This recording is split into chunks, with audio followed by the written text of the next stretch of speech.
My fiancé's millionaire father demanded punctuality, but I was late. On the way, I stopped to give my lunch to a weathered homeless man, his grateful smile warming me more than any approval. When I finally stepped into the mansion, my stomach dropped. There at the head of the table sat the last person I expected. The delivery man looked nervous when he handed me the heavy black box. Special delivery for Katie Peters. Sign here, please. His hands shook as he held out the electronic pad. I signed my name, wondering why a simple delivery would make someone so jittery. The box was heavier than it looked, wrapped in expensive black paper with a silver ribbon that probably cost more than my weekly grocery budget. No return address, just my name written in elegant gold lettering across the top. Inside, nestled in expensive tissue paper that crinkled like whispered secrets, was a navy blue dress with a price tag that made me gasp. $3,000. I'd never even touched something that expensive, let alone owned it. The fabric felt like liquid silk between my fingers, and the cut was so precise it looked like it had been designed by someone who understood exactly how to make a woman look powerful and elegant simultaneously. Underneath lay a handwritten note in precise, old-fashioned script. Suitable attire for Saturday evening. Do not disappoint. B. My stomach dropped. B.H. Brandon Harrington. Sean's father, the ghost who'd haunted our relationship for 2 years without ever acknowledging my existence. The man Sean talked about in hushed, fearful tones whenever the subject of family came up. Sean walked through the door just as I was holding up the dress, trying to process what was happening. He took one look at it and sank into our kitchen chair like his legs had given out. Oh no, Katie, this is really happening. My father has never sent clothes to anyone before. This means... His voice trailed off, but the terror in his expression told me everything I needed to know. Sean, what does this mean? I held up the note, my hands trembling slightly. Why is your father sending me dresses? And why do you look like someone just told you the world was ending? He buried his face in his hands, shoulders shaking. When he finally looked up, his eyes were red-rimmed. Because in his world, when Brandon Harrington sends you an outfit, it means you're about to face judgment. Real judgment. The kind that determines whether you're worthy of breathing the same air as his family. I set the dress carefully on our small dining table, treating it like it might explode. Judgment for what? I've never even met the man. That's exactly the point. Sean stood up abruptly, beginning to pace our tiny kitchen. Katie, my father doesn't do casual meetings. He doesn't invite people over for friendly dinners. When he wants to evaluate someone, he stages an event. Everything is planned, calculated, designed to test you in ways you won't even realize until it's too late. The dress seemed to mock me from across the room, its perfect navy blue fabric catching the afternoon light streaming through our window. It was beautiful, elegant, and completely terrifying. What kind of tests? I asked, though part of me didn't want to know the answer. Sean stopped pacing and looked at me with an expression I'd never seen before, complete, helpless panic mixed with desperate love. Katie, do you remember when I told you about my college girlfriend, Amanda? I nodded.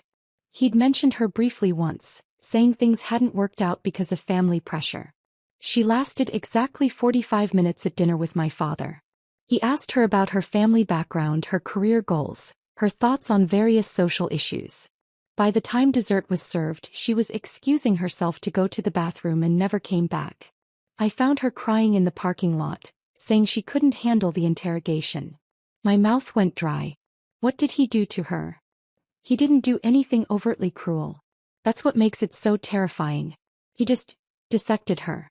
Asked questions that seemed innocent but were designed to expose every insecurity, every weakness, every reason why she might not be suitable for his precious family legacy. I thought about Amanda, whoever she was, fleeing into a parking lot rather than face another minute of Brandon Harrington's evaluation. And you think he's planning to do the same thing to me? Kitty, I know he is. This dress. Sean gestured toward it like it was contaminated. This isn't a gift. It's a uniform. He's telling you exactly how he expects you to look, how he expects you to present yourself. Everything about Saturday night will be on his terms according to his standards. The weight of what was happening started to sink in. How long has he been planning this? Sean's laugh was bitter, hollow. Probably since the day I told him I was serious about you. My father doesn't make impulsive decisions, Katie. He's been watching, waiting, gathering information. This invitation didn't come out of nowhere. It came when he decided he was ready to determine your fate. My fate. The words came out sharper than I intended. Our fate, he corrected quickly, but the damage was done. I could see it in his eyes. The knowledge that his father held the power to destroy our relationship with a single disapproving look. I walked over to the dress, running my fingers along its perfect seams. Someone had taken careful measurements, chosen the exact right size, the exact right color. Someone had been watching me, studying me, preparing for this moment. Sean, what happens if I fail his test? The silence stretched between us for what felt like hours. When he finally spoke, his voice was barely above a whisper. I honestly don't know, Katie. But I know what happened to my brother Michael when Dad decided his wife wasn't suitable for the family. What happened? Dad erased him. Completely. Changed his will, removed him from all family documents, banned him from ever setting foot on family property again. As far as Brandon Harrington is concerned, Michael doesn't exist anymore.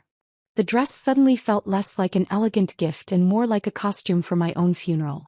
I was about to face a man who had the power to erase people from existence, and he'd already chosen my outfit for the execution. Saturday arrived with gray skies that matched my mood perfectly. The navy dress hung in our closet like a silent accusation, waiting for me to transform into whatever version of myself Brandon Harrington expected to see. Sean had barely slept, tossing and turning beside me all night, muttering fragments of worried conversations in his dreams. The train station buzzed with weekend travelers, families heading to visit relatives, couples planning romantic getaways. I envied their carefree expressions as I clutched my ticket to Millbrook Heights, the exclusive enclave where Brandon had built his fortress of solitude. The ticket itself felt expensive, printed on heavy cardstock with gold lettering. Even the transportation to his world cost more than my usual monthly train pass. Finding my seat in the first-class car, another detail Sean had insisted upon, I settled by the window and watched the city slowly fade behind me. The familiar urban landscape of apartment buildings, corner stores, and busy intersections gave way to something entirely different. Suburban sprawl turned into manicured suburbs, which eventually transformed into vast estates separated by miles of pristine countryside. My reflection in the window showed a woman trying desperately to look like she belonged in Brandon's world. The navy dress fit perfectly, uncomfortably so, as if someone had been studying my measurements from afar.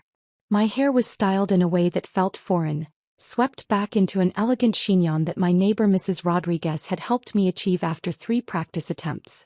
Even my makeup was different, applied according to YouTube tutorials for sophisticated dinner party looks. But beneath all the careful preparation, I was still just Katie Peters from Riverside Avenue, daughter of a high school teacher and a nurse, woman who ran literacy programs for underprivileged kids and shopped at thrift stores more often than department stores. The expensive clothes couldn't change that fundamental truth. The train's announcements grew more refined as we traveled deeper into wealth. Next stop, Millbrook Heights. Please gather all personal belongings. Even the conductor's voice sounded more cultured here, as if proximity to money required better diction. Stepping off at Millbrook Heights station felt like entering a movie set. Everything was too perfect, too clean, too intentionally beautiful. The platform was constructed from what looked like imported marble, with brass fixtures that gleamed despite the overcast sky. Fresh flowers in elaborate arrangements perfumed the air, and not a single piece of litter marred the spotless surfaces. Other passengers dispersed quickly, met by chauffeurs in expensive cars or heading toward the taxi stand where even the vehicles looked more luxurious than anything in my neighborhood. I stood alone on the platform, consulting the handwritten directions Sean had given me, when a well-dressed woman approached. "Excuse me, dear, are you lost?" Her smile was kind but curious, taking in my designer dress with obvious interest. "You don't look familiar, and we know most everyone here in Millbrook Heights." The casual assumption that she would know everyone spoke volumes about how insular this community was. "I'm visiting someone," I replied carefully, not wanting to name Brandon and potentially start gossip. "How lovely. Well, be careful walking. Some of the estate driveways can be quite long." She glanced at my shoes, elegant heels that Sean had purchased to match the dress. "Perhaps you should call for transportation?" I thanked her and started walking, choosing to interpret her concern as genuine rather than condescending. But her words echoed as I made my way through streets that felt more like museum exhibits than places where real people lived. Every house was a mansion, every lawn a perfect green canvas, every driveway populated with cars that cost more than most people's annual salaries. The sidewalks were pristine, lined with trees that had been professionally pruned into perfect symmetry. Street signs were crafted from elegant bronze rather than standard metal, and even the fire hydrants looked like decorative art pieces. This wasn't just wealth. It was wealth that had been carefully curated and maintained to create an artificial paradise. My phone buzzed with a text from Sean. Remember, arrive exactly at 7. Not a minute early, not a minute late. Dad respects punctuality above everything else.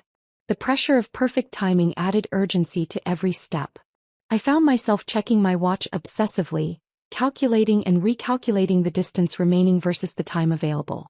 The stress was making my palms sweat despite the cool evening air, and I worried about arriving with visible signs of nervousness. As I walked deeper into the heart of Millbrook Heights, the houses grew larger and more imposing. Some were hidden entirely behind tall hedges or stone walls, revealing only glimpses of towers or chimneys that hinted at the grandeur within. Others stood proudly visible, displaying their architectural magnificence like peacocks showing their plumage. My grandmother's voice started whispering in my memory, stories she told me about dignity, about treating every person with respect regardless of their circumstances. Katie Mija, she used to say, the measure of your character isn't how you treat people who can help you, but how you treat those who can't. The memory brought unexpected comfort, reminding me that beneath this expensive costume, I was still the granddaughter of a woman who had cleaned houses to put food on the table but never lost her pride or compassion. Maria Santos had taught me that true worth came from within, not from the size of your house or the price of your clothes. But would those values help me survive whatever test Brandon Harrington had planned? Sean's instructions played on repeat in my mind. Don't mention my nonprofit work, don't talk about my family's modest background, don't be late, don't say anything controversial. Essentially, don't be myself. The conflict between staying true to my grandmother's teachings and following Sean's desperate guidelines created a knot of tension in my chest. Was I willing to pretend to be someone else just to gain approval from a man who judged people based on their social status rather than their character? A movement ahead caught my attention. An elderly homeless man sitting on a park bench in this pristine neighborhood, looking completely out of place among the manicured perfection. His presence seemed impossible here, where poverty would surely be swiftly removed by private security or local authorities. I checked my watch. 20 minutes until 7 o'clock. Plenty of time to reach the Harrington estate. But something about the man's solitary figure tugged at my conscience, reminding me of my grandmother's lessons about compassion. This was it, the moment that would reveal who I truly was beneath Brandon's expensive dress. The elderly man sat hunched against the evening chill, his thin frame seeming to disappear into the weathered wood of the park bench. Everything about him contrasted sharply with the polished perfection surrounding him. His clothes were patched and faded, his shoes worn through at the soles, his gray hair unkempt and wild. Yet there was something in his posture, a quiet dignity that refused to be diminished by his circumstances. I found myself slowing my pace, then stopping entirely. Sean's voice echoed urgently in my memory. 17 minutes, Katie. You have exactly 17 minutes to get there and not a second longer. But looking at this forgotten soul in the heart of Millbrook Heights' pristine paradise, time seemed to suspend itself. The man noticed my hesitation and looked up. His eyes were startlingly blue, clear and intelligent despite the weariness etched into every line of his face. There was no pleading in his gaze, no expectation of charity. Just the weary acceptance of someone who had learned not to hope for kindness from strangers. Good evening, he said softly, his voice carrying the refined accent of someone who had once moved in educated circles. The contradiction struck me. Here was a man who spoke like a professor but sat like society's forgotten. Good evening, I replied, my feet apparently deciding to disobey my brain's commands to keep walking. Are you all right? A smile ghosted across his weathered features. Define all right, young lady. I'm breathing, which is more than some can say. Though I must admit, this October air has more bite than my jacket can handle. The admission was matter-of-fact, without self-pity. It made the contrast between his situation and my expensive outfit even more jarring. Here I was, wearing a $3,000 dress to impress a man I'd never met, while this gentleman shivered in clothes that wouldn't have cost $30 when they were new. My phone buzzed with another message from Sean. Please tell me you're almost there. Dad's assistant called to confirm timing again. The practical part of my mind calculated distances and walking speeds. I had maybe 15 minutes left and the Harrington estate was still several blocks away. Being late could destroy everything Sean and I had built together. Brandon Harrington had made his expectations crystal clear, punctuality above all else. But my grandmother's voice cut through the panic, as clear as if she were standing beside me. Mija, when you see someone who needs help, you help. The rest is just noise. I'm sorry, the man said, noticing my distraction. I don't mean to keep you. You look like you have somewhere important to be. His eyes took in my elegant dress, the careful styling, the expensive shoes. Special occasion? Dinner, I managed, the word feeling inadequate to describe the trial awaiting me. With my fiancé's father. Ah.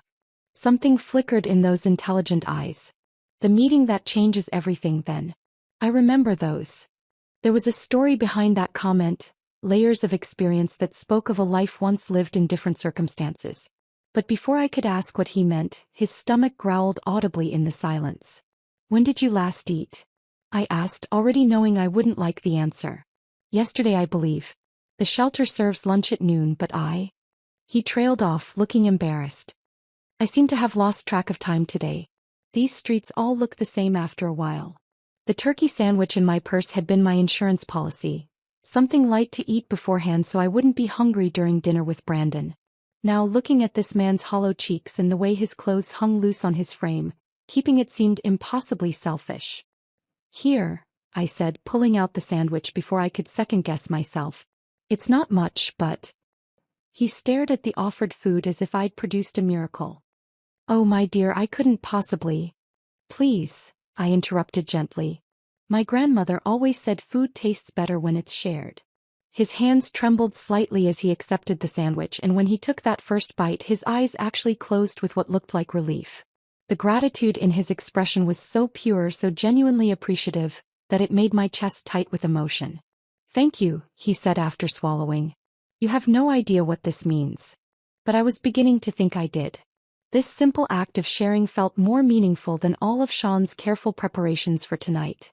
More real than the expensive dress I wore or the performance I was about to give. The man shivered again despite the sandwich, and I noticed how the evening breeze cut right through his thin jacket. Without thinking, I reached up and unwound the cashmere scarf from around my neck. The scarf Sean had specifically chosen to complement my outfit, the one that cost more than this man probably saw in months. You need this more than I do, I said, draping it around his shoulders. The soft gray fabric looked almost absurd against his worn clothing, like putting a silk bow on a package wrapped in newspaper. But the way his eyes widened, the careful way he touched the expensive material, made it the most beautiful thing I'd ever seen. This is far too generous, he protested, but his hands clutched the scarf as if it were a lifeline. It's just a scarf, I lied, thinking of Sean's reaction when he noticed it was missing. No, the man said quietly, those penetrating blue eyes meeting mine directly. It's not just a scarf. It's proof that kindness still exists in a world that seems to have forgotten it. My phone buzzed insistently. Another message, probably from Sean, probably about timing. But for the first time all day I felt genuinely calm. Whatever happened at dinner tonight, whatever test Brandon Harrington had planned, I had already passed the only examination that mattered to me. I have to go, I said reluctantly. Of course you do. And thank you truly. You've reminded an old man that there are still good people in this world. As I walked away, his words followed me. I was now officially, irrevocably late for the most important meeting of my life. Sean would be devastated. Brandon would be disapproving. Our entire future hung in the balance. But somehow, carrying the memory of that grateful smile and those wise blue eyes, I felt more prepared for whatever awaited me than all of Sean's coaching could have achieved. The Harrington estate loomed before me like a fortress designed to intimidate. Massive stone columns supported a portico that could have housed my entire apartment, while towering windows stared down like unblinking eyes. But it was the figure pacing frantically at the top of the steps that made my heart sink. Sean, checking his watch obsessively, his face already twisted with anxiety. The moment he spotted me hurrying up the manicured walkway, his expression transformed. The concerned fiancé disappeared, replaced by someone I barely recognized. His eyes were wild, his jaw clenched, and when he spoke, his voice carried a venom I'd never heard before. 17 minutes, Katie. 17. He grabbed my arm as I reached the top step, his grip tight enough to leave marks. Do you have any idea what you've just done? What this means? His fury should have terrified me, should have sent me into apologetic spirals of explanation. Instead, I felt an odd sense of calm settling over me. The warmth from the homeless man's grateful smile still lingered in my chest, creating a buffer against Sean's rage. I'm sorry I'm late, I said quietly, not because I truly felt sorry, but because some part of me still hoped to salvage this situation. There was someone who needed help. Someone who needed help? Sean's voice climbed to a dangerous pitch. You were late to the most important meeting of our lives because you stopped to chat with some vagrant? The word vagrant hit me wrong, carrying a dismissiveness that made me want to defend the dignified man I just met. He wasn't a vagrant, Sean. He was a human being who was cold and hungry. A bum, Katie. You stopped to help a bum when you should have been here on time looking perfect. Sean's hands were shaking now, whether from rage or panic I couldn't tell. This isn't one of your non-profit charity cases. This is my father. The contempt in his voice when he said, charity cases revealed something ugly that I'd never noticed before. How long had he felt this way about my work? How many times had he bitten back similar comments about the people I served? His eyes suddenly focused on my neck and his face went completely white. Where is it? Where is what? The scarf, Katie. The $700 cashmere scarf that was specifically chosen to match your dress. The one that was supposed to show my father that you understand quality, that you belong in our world. My throat felt dry. I gave it away. The words hung between us like a confession of murder. Sean stared at me as if I'd just admitted to burning down an orphanage. You gave it away, he repeated slowly, each word dripping with disbelief. To who? To the man on the bench. He was shivering and You gave a $700 scarf to a homeless bum? His voice cracked on the last word. Katie, what is wrong with you? That scarf was chosen specifically for tonight. It was part of the plan. It was supposed to show my father that you can fit into his world, that you understand value and worth and... I do understand worth, I interrupted, surprised by the steel in my own voice. Just not the same way you do, apparently. Before Sean could respond, the massive front doors opened with silent precision. A butler emerged, tall, thin, and so formally dressed he looked like he'd stepped out of a Victorian novel. His face was a mask of professional neutrality, but I caught something in his eyes as they took in our obvious tension. Judgment, perhaps. Or maybe just weary familiarity with family drama. Mr. Harrington is expecting you, the butler said, his voice carrying the kind of crisp British accent that spoke of expensive education and careful breeding. Please follow me. Sean immediately straightened, his rage transforming into barely controlled panic. He grabbed my hand, his palms sweaty despite the cool evening air. Remember what I told you, he whispered urgently as we crossed the threshold into the mansion's foyer. Let me do the talking. Don't mention your job. Don't talk about your family. And for God's sake, don't mention the homeless man or the scarf. The interior of the mansion was even more intimidating than its exterior. We walked through halls that felt more like museum galleries, lined with paintings that probably cost more than most people made in a lifetime. Classical sculptures occupied alcoves between doorways, and Persian rugs so beautiful I was afraid to step on them stretched across marble floors that gleamed like mirrors. Our footsteps echoed in the vastness, creating a rhythm that felt like a funeral march. Sean's grip on my hand tightened with each step, his whispered instructions becoming more frantic. Don't stare at the artwork. Don't ask questions. Keep your answers brief and respectful. Remember, this man has destroyed businesses with a single phone call. He's ruined lives because someone served him the wrong wine. Katie, please be perfect. The desperation in his voice should have made me feel sorry for him. Instead, it made me realize how much our entire relationship had been built on his need for me to be something other than myself. How many times had he coached me on what to say, how to act, who to be? And I'd gone along with it, thinking it was love, thinking it was protection. But after giving my sandwich to a grateful stranger, after seeing the genuine appreciation in those intelligent blue eyes, I understood the difference between someone who valued my kindness and someone who wanted to hide it. We stopped before a set of carved wooden doors that looked heavy enough to stop an army. The butler's hand moved to the ornate brass handles, and Sean's grip on my fingers became almost painful. "This is it," he breathed, his face pale with terror. "Katie, everything we've worked for, everything we've planned, it all depends on the next hour. Please don't let me down." The doors opened with theatrical silence, revealing a dining room that belonged in a palace. A table stretched the length of the room, its polished surface reflecting the light from a crystal chandelier that probably cost more than my childhood home. And there at the far end sat a solitary figure. My knees nearly buckled with shock. It was him, the homeless man from the park bench. The weathered face, the intelligent blue eyes, the quiet dignity that had drawn me to help him despite Sean's warnings about punctuality. But he wasn't homeless. He was Brandon Harrington. And around his shoulders, like a badge of honor against his now revealed expensive clothing, was my gray cashmere scarf. Behind me, Sean made a sound that was part gasp, part whimper. I felt him go rigid with horror as the truth crashed over him. His fiancée hadn't just helped some random vagrant. She'd helped his father. The father he'd spent weeks teaching her to impress. The father he'd called a bum not 5 minutes ago. The silence in that vast room was deafening as three people processed the magnitude of what had just been revealed. Brandon Harrington rose from his chair with fluid grace, and I realized that even his posture had been part of the performance on the park bench. Gone was the hunched, defeated figure I'd encountered earlier. This man stood tall, commanding, with the bearing of someone accustomed to controlling rooms full of powerful people. "Katie," he said, his voice carrying the same gentle warmth I remembered, but now with an underlying authority that filled the vast dining room. "Please come in. Don't mind the theatrical entrance. I do apologize for the deception earlier this evening." The kindness in his tone was such a stark contrast to Sean's harsh words that I felt tears prick at my eyes. After an hour of being berated for my choices, having someone speak to me with genuine respect felt like a gift. "I don't understand," I managed, my voice barely above a whisper. Brandon's smile was patient, understanding. "Of course you don't. Please take a seat."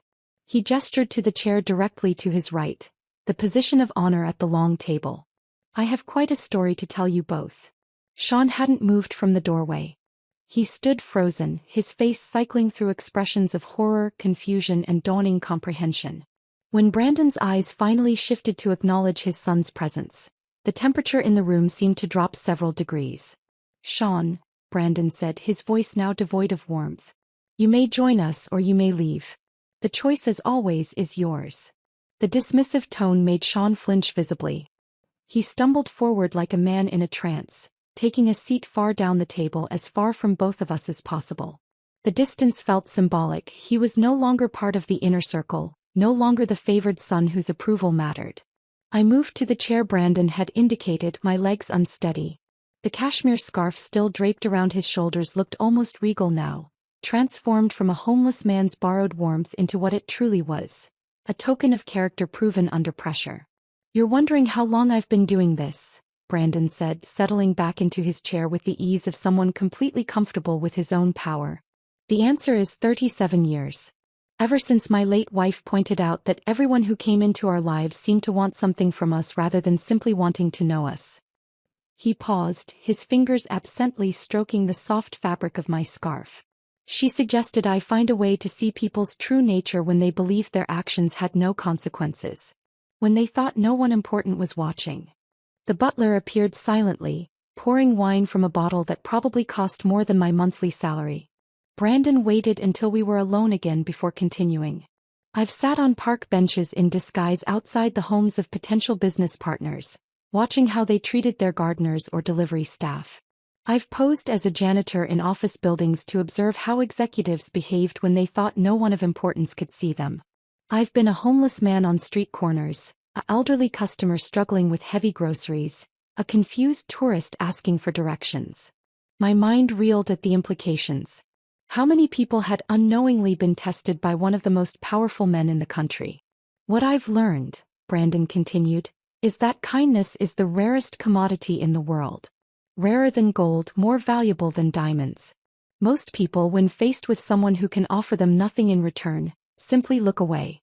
They're too busy, too important, too focused on their own agendas to spare even basic human decency. Sean's face was pale as death. I could practically see him replaying every word he'd said about the bum who had made me late, every dismissive comment about my charitable work, every instruction to hide my true nature. You, Katie, Brandon said, turning to face me directly, stopped when you had every reason to keep walking. You were late for what you believed was the most important meeting of your life. You were wearing expensive clothes and carrying yourself like someone with somewhere important to be. And yet, when you saw someone in need, you didn't hesitate. He lifted the sandwich wrapper that still sat on the elegant china plate beside him. You gave away your only food. Not your spare change, not your leftover lunch, but your only sustenance for the day. And when you saw I was still cold. He touched the scarf again, his eyes growing distant. This scarf costs more than some people make in months. It was specifically chosen to impress me, wasn't it? I nodded, not trusting my voice. And you gave it away without a second thought to keep a stranger warm. Not because you expected recognition or reward, but simply because it was the right thing to do. Across the table, Sean made a sound that might have been a sob. I've tested hundreds of people over the years, Brandon continued, his voice gaining strength and conviction. Heirs to fortunes who stepped over me like I was garbage. CEOs who lectured me about the importance of hard work while refusing to spare a dollar for someone they assumed was lazy. Politicians who gave speeches about compassion but couldn't be bothered to acknowledge my existence. He stood up, moving to the windows that overlooked his pristine estate. They all passed their professional interviews. They all had perfect resumes, impeccable references, flawless presentations. But when it mattered, when character was the only currency that counted, they revealed themselves to be bankrupt. The silence stretched between us until Sean finally found his voice. Dad, You what? Brandon turned, and for the first time, I saw the full force of his disappointment focused on his son. You coached her to hide her charitable work because you thought I'd see it as weakness? You taught her to conceal her humble background because you were ashamed of her parents' honest work? You spent weeks training her to be someone else entirely because you assumed I valued appearance over substance. Each question landed like a physical blow. Sean's shoulders hunched forward as if he were trying to make himself smaller, invisible. Worse than that, Brandon continued, his voice deadly quiet. Tonight, when she showed you exactly the kind of character that makes someone truly valuable, you called her actions foolish. You dismissed a man you thought was homeless as a bum. You treated her act of kindness like a betrayal. Brandon moved back to his chair, his movements deliberate and controlled. Sean, you've failed every test that matters. Not just tonight but for years. You've shown me that you value the wrong things, judge people by the wrong standards, and would rather have a beautiful puppet than a partner with genuine character. The words hung in the air like a verdict. Sean's face crumpled and I realized he was crying. Not the angry tears of earlier, but the broken sobs of someone whose entire worldview had just collapsed. However, Brandon said, and something in his tone made both Sean and me look up sharply. Character can be learned. Values can be corrected. And thankfully for you, son, Katie has enough integrity for both of you. He smiled at me, the same grateful expression I'd seen on the park bench. Shall we discuss wedding plans? The dinner that followed Brandon's revelation was unlike anything I could have imagined. What I had expected to be an interrogation became the most genuine conversation I'd had in months.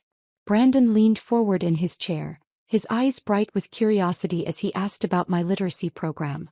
Tell me about the children you work with, he said, cutting into what looked like the most expensive piece of beef I'd ever seen. What drew you to education? For the first time in weeks, I didn't have to filter my words or worry about sounding too passionate. There's this 8-year-old girl named Maria. She came to us barely able to write her own name, convinced she was stupid because she'd been struggling in school. Last month, she read her first full chapter book and cried because she was so proud of herself. Brandon's smile was genuine, transforming his entire face. That must have been incredibly rewarding. What's your philosophy about reaching struggling readers? As I explained my methods, my theories about learning differences, my dreams of expanding the program, I noticed Sean sitting silently at the far end of the table. His untouched food grew cold as he watched his father engage with the very topics he had forbidden me from discussing. Every enthusiastic response from Brandon seemed to wound him deeper. Your parents must be very proud, Brandon continued. What do they think of your work? I found myself talking about my father's influence, how his classroom stories had inspired my love of teaching. I described my mother's work at the community clinic, her dedication to helping families who couldn't afford private health care. With each word, I watched Brandon's respect for me grow, and I saw Sean's face pale as he realized his father was praising everything he had told me to hide. Remarkable, Brandon said, raising his wine glass. To parents who instill values that money can't buy. The toast felt directed at Sean as much as at me. When Brandon asked about my future plans, I found myself sharing dreams I hadn't even told Sean. Ideas about opening learning centers in underserved communities, training teachers in new methodologies, maybe even writing a book about literacy education. I'd like to fund that, Brandon said simply. I nearly choked on my wine. I'm sorry. Your learning centers. Consider it my first official investment in your future. Our future, he corrected, gesturing between himself and me. Family invests in family. Sean made a strangled sound from his end of the table, and for the first time since we'd arrived, Brandon addressed him directly. Something to add, son? I never knew Katie had such detailed plans, Sean whispered, his voice thick with shame. She never told me about the book idea or the expansion dreams. Did you ever ask? Brandon's question was quiet but cutting. The silence that followed answered everything. The remainder of dinner passed with Brandon treating me like the daughter he'd never had while Sean sat in exile at the other end of the table. When the butler finally cleared the last plates, Brandon walked us to the front door personally, an honor I suspected few guests received. Sean, he said as we reached the entrance, his hand resting on the door handle. You have a choice to make. You can continue being the man who sees Katie's kindness as weakness, or you can become someone worthy of her character. But understand this. Her place in this family is secure regardless of your decision. The car ride home was a tomb of silence.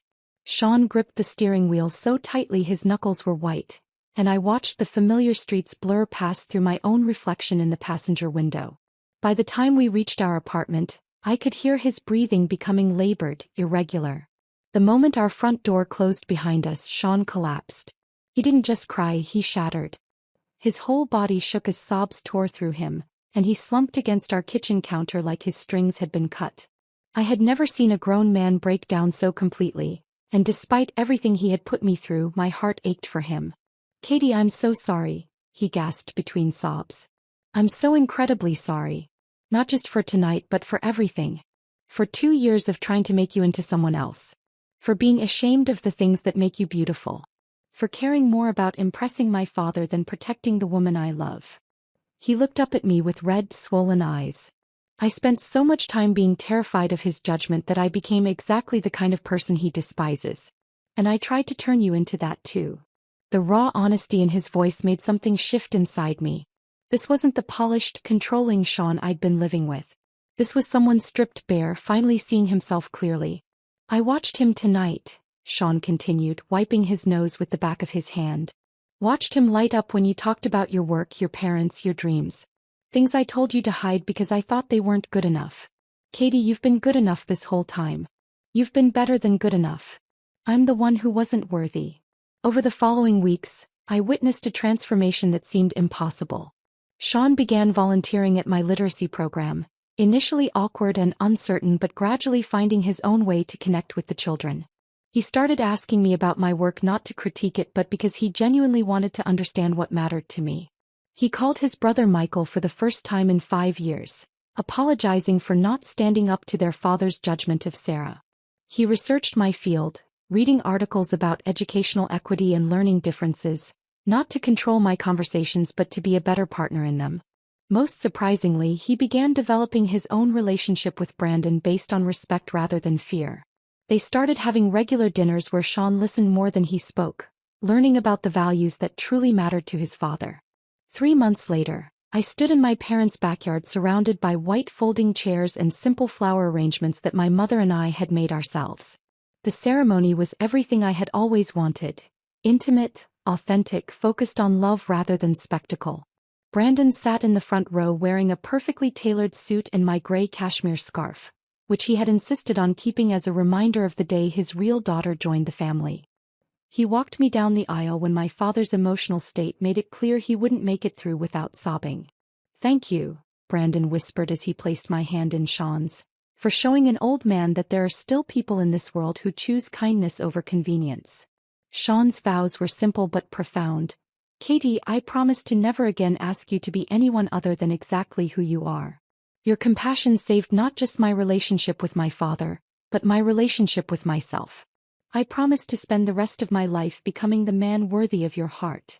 As I looked out at our small gathering, my parents crying happy tears, Brandon beaming with genuine pride, Sean's eyes reflecting a love based on who I truly was rather than who he wanted me to become, I thought about that moment on the park bench when I'd chosen kindness over punctuality.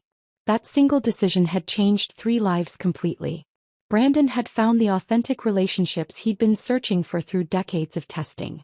Sean had discovered that love meant celebrating someone's character rather than trying to change it. And I had learned that the right choice might not always be the easy choice, but it will always lead you to where you're meant to be. The homeless man's grateful smile had been worth more than a millionaire's approval. It had earned me a family that loved me exactly as I was. If this story of unexpected redemption touched your heart, hit that like button right now. My favorite part was when Katie chose compassion over punctuality, not knowing she was being tested by the very man she was trying to impress. What was your favorite moment? Drop it in the comments below. Don't miss more inspiring stories like this. Subscribe and hit that notification bell so you never miss an upload.